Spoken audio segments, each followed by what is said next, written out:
जबलपुर के पूर्व सांसद और वर्तमान में मध्य प्रदेश सरकार पीडब्ल्यूडी मंत्री राकेश सिंह ने मतदान किया और भाजपा की सरकार बनने का दावा किया। और राज्यसभा सांसद सुमित्रा वाल्मीकि ने भी अपने मत का प्रयोग किया और भाजपा की सरकार देश में बनाने का दावा किया है।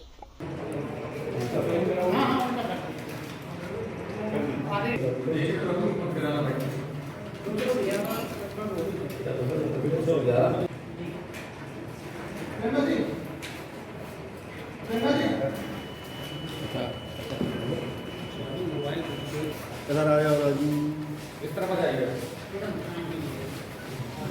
देखेंगे।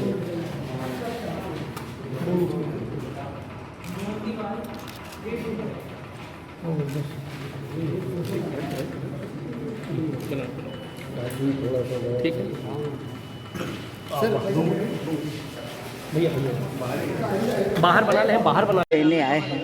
राष्ट्र की सुरक्षा की दृष्टि से, देश की सुरक्षा की दृष्टि से, गांव गरीब किसान की दृष्टि से आज हम यहां पर महायज्ञ में शामिल हुए हैं और यहां पर हमने वोट किया है।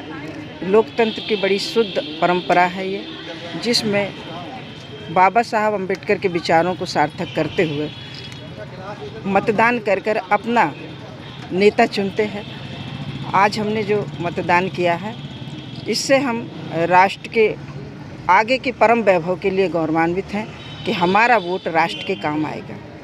कांग्रेस के एक वोट एक नोट को आप कैसे देखते? देखिए, ये तो परंपरा उनकी रही है, इसी कारण अब जनता जान चुकी है कि ये वोटों के द्वारा जो इनका रहता था वो नोट, तो अब हमारी जो है राष्ट्रीय विचारधारा है और जिस तरह से माननीय मोदी जी काम कर रहे हैं कि राष्ट्र की सुरक्षा यानी देश की सुरक्षा, आज सुरक्षा के कारण ही आज आप चारों तरफ देखेंगे कि देश में अमन शांति छाई हुई है।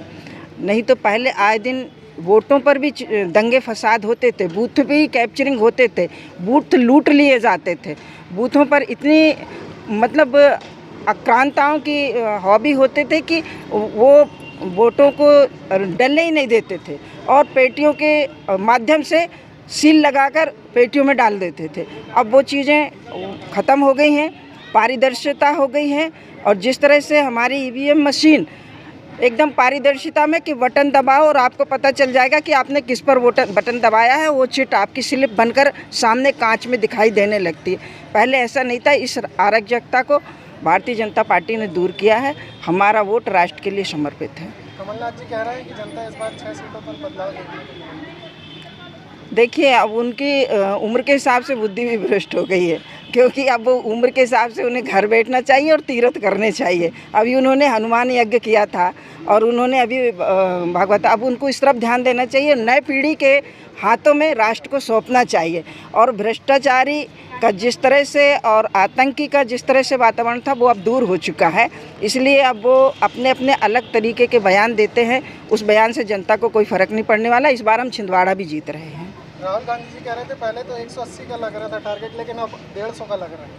अरे मुझे लगता है कि अब नेता प्रतिपक्ष भी नहीं बचेगा उनको एनडीए का नेता प्रतिपक्ष भी बनाना पड़ेगा। अब मुश्किल है और इस बार हमारी जो सरकार बन रही है 411 या 415 के आसपास जा रही है।